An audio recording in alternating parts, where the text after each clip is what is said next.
Cheers. Yeah. There's my biggest fan. I was actually worried when I didn't see you earlier. His last few gigs, this is what's happened. I've said a joke, punchline, dead silence. He goes, yeah! I'm counting on you tonight, mate. Got it. Absolutely. Before I came on, there was just a funny little exchange between me and Show and Jake. By the way, can we have a big hand for him, please? Yeah. Great job. Great job. And yes, we had a tiny bit of an exchange just over there where he was trying to confirm that, yes, you're the one who's going on last, yeah? Yes, I confirmed it at 12 this afternoon. Doesn't matter, I didn't know enough sign language, I just said... And he goes, and he tries to signal to me, there's 2 more before you. Oh no, actually, there's 2 left, you're the second, so this is what he does. There's 2 left, me, yeah? What's that? You, that.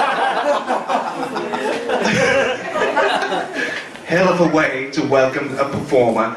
Anyway, Sherwin's also actually contributed to my set tonight, to be honest, because a couple of weeks ago when he was introducing me, he happened to point out that I may be the only comedian in the world, now, I'm not bigging myself up here, his words, maybe the only comedian in the world who's named after a beer.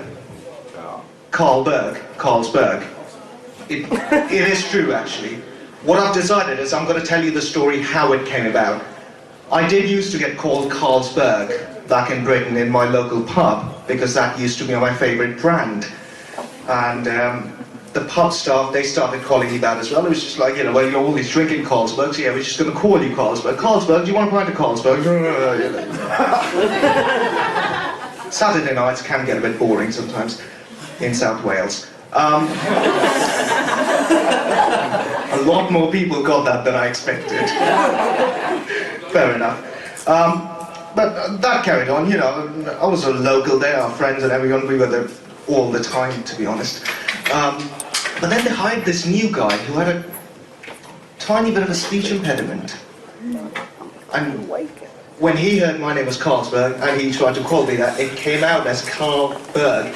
That's how the name, this is a true anecdote, so I'm not being, you know, I'm not being offensive to anybody with a speech impediment. And no, I can't be either. I can't be because I actually grew up with a speech impediment myself, so there's no way I can, you know, slag him off. Well, I say it was a speech impediment, it was an Indian accent. Really was. But it's okay, I got over that. Went to the doctors, they couldn't help. They just said, no, it's hereditary. Well, who's laughing now? Well, look, I mean, I take the piss out of Indian accents and everything. Mind you, there's a fucking few. There's like 30 different kinds. Right, but anyway, we've got a fair few accents in Britain as well. Like, you know, I've got a mate who's from Liverpool. Anybody here from Britain, by the way? Cheer a bit louder, come on. Come on. That's alright, we've got about 5 Brits here, so I'm just going to be talking to you now, because nobody else is going to get this joke. This is about, you know, a Liverpool accent. Americans don't get it, although you should, really, because we return the favour. We know when, you know, somebody from down south's talking to us, and, you know, somebody from Bronx is saying, yeah, I'm from the Bronx, Brian. No? No. Who? Sorry, what? Did you hear? No. No, this mate of mine, he's a Scouser. That's the word we use for people from Liverpool. I don't know why, but, you know, it fits them to nick cars and mug your houses and everything. There's no Liverpudlians here, it's fine. No, he's like, you know, he's a really good mate, and the thing is, he's a bit thick. Because that's why we get along, because, you know, we're thick as well. We was walking the other day, just, you know, down one of the streets in Beijing, and he saw one of those signs that, you know, tells you don't drink and drive. But this was him just going, oh, look at that, Karl. It says don't drink and drive. Or as we like to call it in Liverpool, don't drive.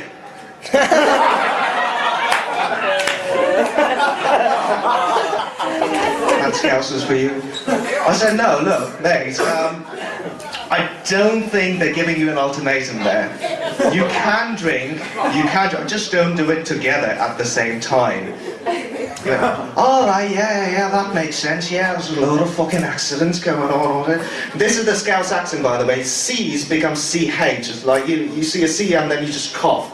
You know, instead of fucking, you say fucking. You know. Oh yeah, there's a load of fucking accidents going on, isn't it? It's like, yeah, so you get it now, yeah? Okay, so that issue's put to rest. 2 minutes later, just went, I'd still just take a cab, mate. That was it, basically. I've pretty much run out of my set, and Ryan's just set the timer, so I can't even do a knock-knock joke before I leave. I did one last week, it went down pretty well. Go, All right, I'm not going to do the same thing. I've got standards, sir. Easy. Yeah. Okay, so, last act of the night, I need you to participate. I'm going to do the whole thing, you need to answer. So, knock knock. It's Jintao. That's the way the name should really be said. Thanks very much, I've been Karl Berg. Cheers, you've been lovely. All right, thank you.